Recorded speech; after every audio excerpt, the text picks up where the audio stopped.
वडापाव नुसतं नाव जरी काढलं तरी तोंडाला पाणी सुटतं। मुंबईच्या या सर्वाधिक लोकप्रिय अशा स्ट्रीट फूडने आपल्या खमंग चवीच्या जोरावर आंतरराष्ट्रीय स्तरावर एक वेगळी ओळख बनवली आहे। असं म्हटलं तर चुकीचं नाही ठरणार की धावत्या पळत्या मुंबईला वडापावच एनर्जी पुरवतो।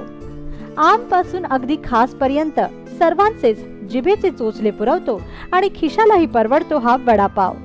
मग आज बनवूया मुंबईची दुसरी ओळख बनलेला चटपटीत झणझणीत अस्सल मराठमोळा इंडियन बर्गर म्हणजे वडापाव। वडापाव बनवण्यासाठी आपल्याला लागेल उकडलेले 2 बटाटे, 1 वाटी बेसन, 4 ते 5 हिरव्या मिरच्या, 4 ते 5 लसणाच्या पाकळ्या, 10 ते 12 कढीपत्ता, ताजी कोथिंबीर, 1 चमचा मोहरी, 1 चमचा हळद, चवीपुरतं मीठ, 2 पाव आणि तळणीला तेल।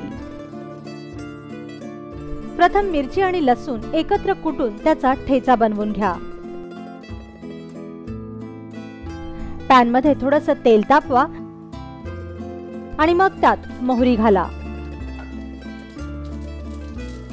मोहरी चांगली तडतडली की मग त्यात कढीपत्ता घाला।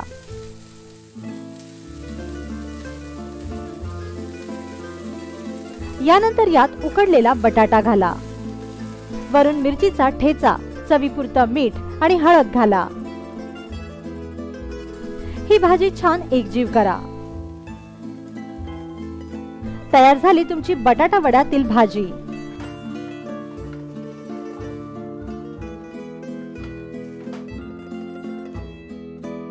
आता या भाजीचे गोल गोळे करून घ्या।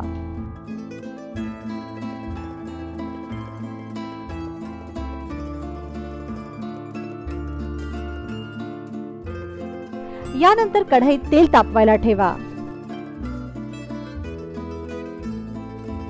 तेल तापेपर्यंत एका मिक्सिंग बाउल मध्ये बेसन घ्या व त्यात हळद आणि मीठ घाला आणि अगदी थोडं पाणी घालून याचं घट्ट बॅटर बनवा। पिठात गुठळ्या राहणार नाहीत याची खास काळजी घ्या। लक्षात असू द्या की बटाटा वड्यासाठी आपल्याला अगदी थिक बॅटर लागतं।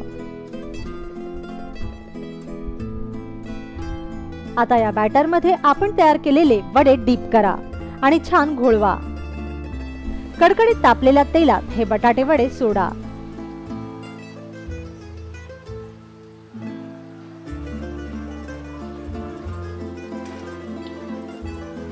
मंद आचेवर हे बटाटा वडे चांगले डीप फ्राय करा। छान सोनेरी रंगावर खरपूस असे हे बटाटा वडे तळून घ्या।